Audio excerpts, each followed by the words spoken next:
যদি হিংসার জন্য হয়, পেছনে টানার জন্য হয়, পুরুলিয়া পুলিশের শক্ত চ্যালেঞ্জের মুখোমুখি হতে হবে।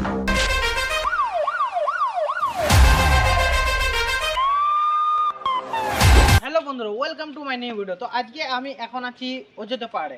আর অযোধ্যা পাহাড়ে আজ আসার কারণ হচ্ছে যে আজকে হচ্ছে আদিবাসী দিবস। তো সেই আদিবাসী দিবস উপলক্ষে পুরুলিয়া ডিস্ট্রিক্ট পুলিশের তরফ থেকে একটা প্রোগ্রামের আয়োজন করা হয়েছে। তো সেই প্রোগ্রামেই আমাদের ইনভাইট আছে। তো সেই প্রোগ্রামে এখন আমরা যাচ্ছি এবং কি কি হচ্ছে সেগুলো সমস্ত কিছু তোমাদেরকে দেখাবো। তো চলো তাহলে আর বেশি দেরি করে তাহলে এবার যাই।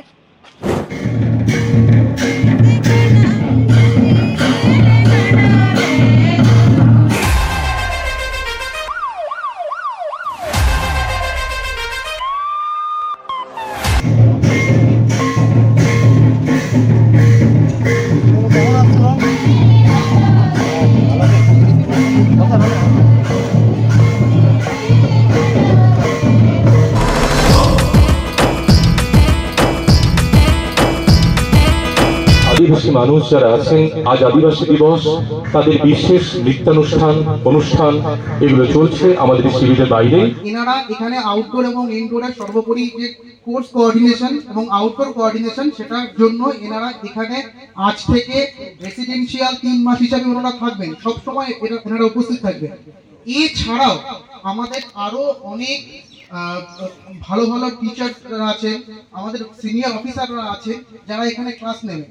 আমাদের ডিস্ট্রিক্টে যারা আইপিএস অফিসাররা আছেন, ইনক্লুডিং এসপি স্যার, আমাদের বিভিন্ন ডিএসপি, অ্যাডিশনাল এসপি স্যাররা যারা আছেন, তারাও কিন্তু একদম সাপ্তাহিকভাবে রুটিন মাফিক এখানে আসবেন এবং ক্লাস নেবেন। শুধু তাই নয়, এই ধরনের কলকাতাতে যেগুলো বিশ্বমানের কোচিং সেন্টার আছে, সেই কোচিং সেন্টার থেকেও টিচাররা অনলাইন মোডের মাধ্যমে এখানে কিন্তু প্রতিনিয়ত ক্লাস নেবেন। নমস্কার, আমি বাপ্পাদিত্য মণ্ডল। আমি বর্তমানে পুরুলিয়া সদর থানায় কর্মরত। আমি এখানে ইনডোর কোর্স কোঅর্ডিনেটর হিসেবে আছি। এখন আমি ম্যাথমেটিক্সে এমএসসি করেছি। ধন্যবাদ। আজ আমরা একটা ঐতিহাসিক সন্ধিক্ষণে এখানে মিলিত হয়েছি। আমাদের কাছে একটা প্রমিসের জায়গা, আদিবাসী সম্প্রদায়ের সঙ্গে আমাদের যে কমিটমেন্টের জায়গা, আমাদের যে সৌহার্দ্যের জায়গা, সম্প্রীতির জায়গা, সেটা আরেকবার স্মরণ করে নেওয়ারও দিন। সাথে সাথে আজকে রাখি বন্ধন, এটা ঐক্যের অনুষ্ঠান, মিলনের অনুষ্ঠান। আজকে আরেকটা বড় যে সন্ধিক্ষণ, সেটা হচ্ছে এই দিন ভারত ছাড়ো আন্দোলন বা কুইট ইন্ডিয়া মুভমেন্টের সূচনা। আমাদের পূর্বসূরীরা যারা আজকের ভারত, স্বাধীন ভারত দেখতে চেয়েছিলেন, তারা তাদের জীবনপণ সংগ্রামের যে ব্রত নিয়েছিলেন, তার যে ফসল আজকের ভারতবর্ষ, স্বাধীন ভারতবর্ষ, আজকে সেই দিন। সুতরাং আজকে আমরা যারা সমাজে একটু সুবিধাজনক জায়গাতে অবস্থান করি বা সমাজে কিছু দায়িত্বশীল পোস্ট হোল্ড করি, তাদের আমাদের পূর্বসূরীদের শ্রদ্ধাঞ্জলি দেওয়ার দিন, মনে রাখার দিন যে সমাজের যারা অবিচ্ছেদ্য অঙ্গ, তারা যদি পিছিয়ে থাকে, সমাজের একটা অংশ যদি পিছিয়ে থাকে, তাহলে সমাজের সার্বিক উন্নয়ন সম্ভব নয়। আমাদের পূর্বসূরীরা যে স্বপ্ন নিয়ে ভারত ছাড়ো আন্দোলনের ডাক দিয়েছিলেন, সেই আন্দোলনের যে পারপাস ছিল, সেটা মিট হওয়া সম্ভব, সেটা মিট আপ হওয়া সম্ভব।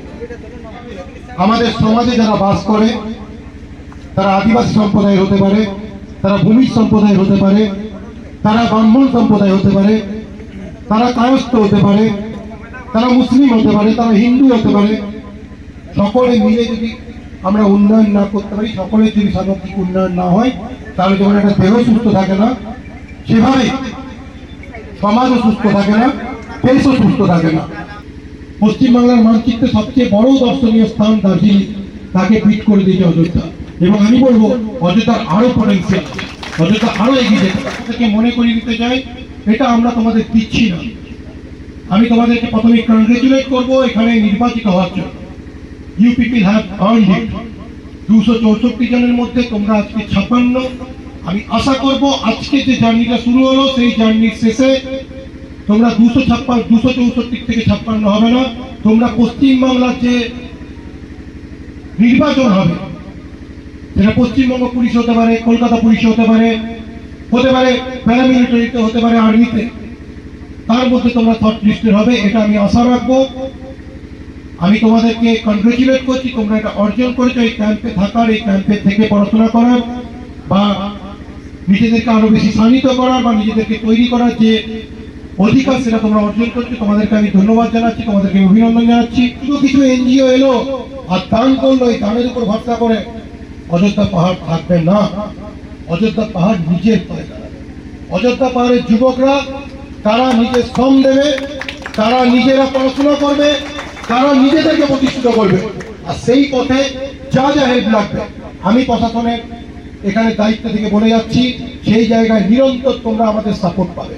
Lack of interaction, lack of trust, এই মিসট্রাস্ট, অবিশ্বাসের বাতাবরণ, এর থেকে সুযোগ নিয়ে একটা শ্রেণী তাদেরকে, আমাদের এখানকার ছেলেদেরকে ইউটিলাইজ করে আমাদের এগেস্টে তাদের হাতে বন্দুক তুলে দিয়েছিল। আমরা সেই জায়গাটা, সেই জার্নিটা আমরা পেরিয়ে এসেছি আমাদের কলিগদের রক্ত দিয়ে, এখানকার মানুষের রক্তের বিনিময়ে। কোনো ব্যক্তি যদি অযোধ্যা পাহাড়কে ফেক তার ভেস্টেড ইন্টারেস্টের জন্য কোন একটা এনজিও তাকে মাসে 8,000 10,000 টাকা পাঠাচ্ছে, আর সেই চারদিকে ঘুরে ঘুরে অশান্ত পরিবেশ তৈরি করার চেষ্টা করছে, কোন এনজিও এসে কোন একটা নাম নিয়ে অল্টারনেট মেন্টালিটি এখানে ইনভাইট করছে, হতেই পারে যে কেউ যে কোনো মতাদর্শকে বিশ্বাস করতে পারে, কিন্তু সেটা যদি হিংসার পথের হয়, সেটা যদি ল অফ দ্য ল্যান্ডের পরিপন্থী হয়, তাহলে তাকে আমাদের এই পুলিশ প্রশাসনকে মুখোমুখি হতে হবে। এটা আমি সকলকে বলে রাখছি। উন্নয়নের প্রশ্নে সদর্থক বা পজিটিভ চিন্তা ভাবনার প্রশ্নে পুরুলিয়া পুলিশ যে কোনো ব্যক্তি, যে কোনো গ্রুপ, যে কোনো সম্প্রদায়ের সাথে আছে।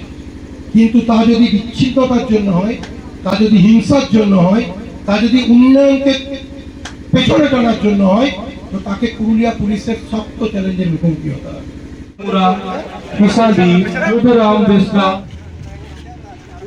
আমার নাম হচ্ছে ভামন মুর্মু।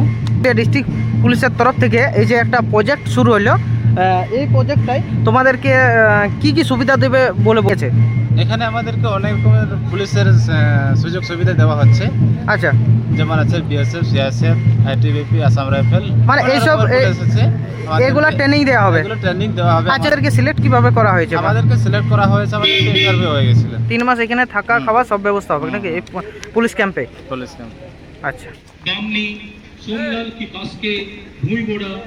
এদেরকে এখান থেকে এরকম একটা টোকেন দেওয়া হয়েছে, আর এই টোকেনটা দিয়ে, মানে এটা হচ্ছে একটা খাবারের টোকেন, এই টোকেনটা দেখা আবার খাবার খাবো। স্পিকার আজকে একটু বেশি খাওয়াটা হয়ে গেছে, উঠতে পারছে না, পেটটা দেখো ফুলে গেছে।